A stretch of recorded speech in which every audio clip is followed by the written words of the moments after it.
bati karon. So, pwede ba ko mangutana kung sa imong pangalan? Ako dahil si Friends from Kimpan, 20 years old. Okay. So, unsa man ang ginatawag sa imong sa mga tao? Gitawag ko nila whether friends, fam, or friends. Okay, so okay lang ba kung tawagon ta kag si friends? Yeah. Okay. So, karon pag-asugdan na nato no ang mga simple na ni napangutana bahin sa imong ipangbati o ginatawag nato sa imong mental health. So karon friends, mangutana ko, kumusta ka? Okay naman ko, pero hindi bati na ko kay ay kanina kaya nakubaan din ko. So bali ikulbaan ka. Unsa di ay ang malasong nga ikulbaan ka karon friends? Kuan man good ka ng prinsipyo ba? So makulbaan jud ka na wala ka bala ko sa part nimo. Wala ka prepare. Mo na nakulbaan ko. Normal lang ko ang makulbaan. Normal na jud kay nga makulbaan. So kung kulbaan ka kanang unsa man ang una nimong ginabuhat? So pag makulbaan ko, makulbaan mo ko sa mga topic kaya sa ako mag-study ka lang ko. Mag-study para prepare. Usahay, gina-relax na ako sa sarili. Nag-deep breathing exercise ko. Kundi, maara. So maayo dahil ano kay kabalo ka kung saan imong pag-control ang imong stress, imong anxiety na nagibate. So karon mangutana ko sa imong emosyon. So unsa imong gibate sulod sa pipila ka semana? Mas dali ka ba maluya, masuko or like bugatan ba ka sa imong mga emosyon na ipangbati? Dali ra jud ko maluya ko. Karong semana na daghan hinahimo, taon-taon na lang daghan mga paperwork na ipasa, mga anak tapos samtang pagod sa balay, limpyo pa sa kapoy na trabaho. No, tinuod jud na makakapoy jud na siya. Pero makarelax ba ka pag kanang kadulong nakamatulog or naka sa imong kitaanan, makamatipod ka ba nga dugay ka ba katulog or makamata ka like kalit-kalit na pagmata sa kadlaw or sa gabi? Dugay ko makatulog jud. Ambot nga no, masagaran nakatulog ko mga 1. Tapos pagmata dugay na mga 9. Pag Sabado Domingo or pag weekdays, sayo din mo nagamadami namin.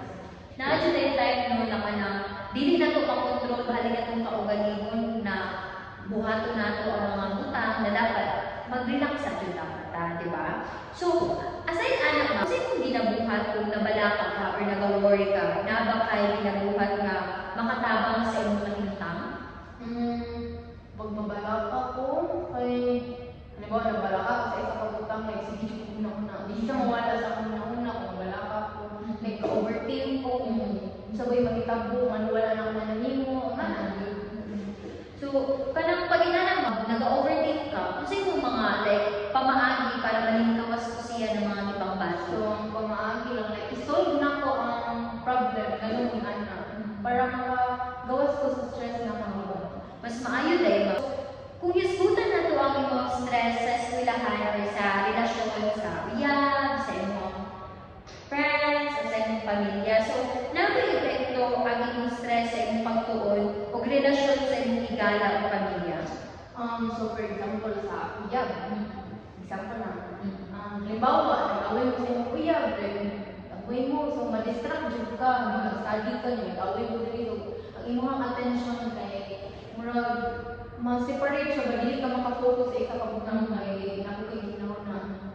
So pag inana like dili ka makafocus sa usa ka butang sa giingon pa nimo, unsa may mga pamaagi nimo para makalingkawas ka ato na stress na ipangbati? So, kung naana sa ko na ako'y problem rin, kasi kanina ko yung focus. So, dili ko makafocus pag dili na ko ma-solve ang problem. So, kailangan na ma-solve ang problem bago ko maka-focus mismo sa panghinahimo. So, bali mo, diskutan nato ang imuhang mindset karong klaro dili ibo sa imong panguna-una. So, mas maayo din siya. Aside anak mo, sa may imong gusto nga buhaton para matabangan imong himtang like sa stress na imong ibati. Naka-consider na ba ka nga isulti sa usa ka mental health professional or nakatry ba ka na ipagawas na sa imong mga friends, sa imong ipangbati para like mugaan ang imong ibati karon? Sa mental health professional, wala. Pero sa kanang mga uyab, nag-share ko sa iya ka, kung sila itabo, kung sa ba, like update. So every time ba mga ka nang mapagawas ka sa imong gibati, unsay imong mabati sa imong kaugalingon, sa imong muto? Like kung makapagawas ka, ay for example sa ito family, kung makastorya ko sa akong mga problema, like maka-feel ko og relax. Diba? Mas maayo jud na naatay mga person na natin makaila na mapagawasan nato sa atong ipagbati. So kasi yung paglantaw ng imong kaugalingon karon, naa ba kay mga butang nga ginabulat o di na paabot nga makapadasig sa imuha? May mga butang or kalimukan na makatabang nimo sa pagpakalma kung nabalaka ka, halimbawa, nagbuhat ka ba o mga exercise, nag-meditation ba ka, or makipag-istorya sa mga higala or sa mga friends or sa iyong pamilya. Ako, pag ma-stress ko, ihigda lang ako ng tubig habang live shopping. Mo na yung mga ba, maray ka na ng stress, hindi mo na pampawala sa imong ipangbati, no? So, aside ko na sa ang imong relasyon sa imong pamilya o mga higala, naba kay usa ka tawo nga kasaligan nimo nga imong maduulan kung adunay problema, naa ba kay ginaduulan ng isa ka person o isa ka tao kung naa kay problema? Oo, ako mama, kung nakaproblema, iilan ako sa iya ka, tapos makasustain ko siya kung nagawa na kailangan ng balik ko, matay ko nila. Di ba, nindot ka ayun na pag naatay problema, naatay ginikanan na masultihan. So, pag abot mo sa pagtimbang sa imong kaugalingon, kung sa imong kasagaran na una-una, bahin sa imong kaugalingon, sa imong tanaw, kung sa kabilingkod o kapuslanan sa imong kinabuhi, kung sa ka-importante ang imong kinabuhi. Importante kayo. Kay, importante lang na kung may gusto ng mga dreams, pag may gusto maabot, tapos magtabangan ng pamilya. Wala ba ka nakatry na pag ma-stress ka, wala ba ka nakatry na duntan yung kaugalingon, pasakitan yung kaugalingon, kaya na-stress ka, wala ba ka naabot-anan ng point sa tayo, anak?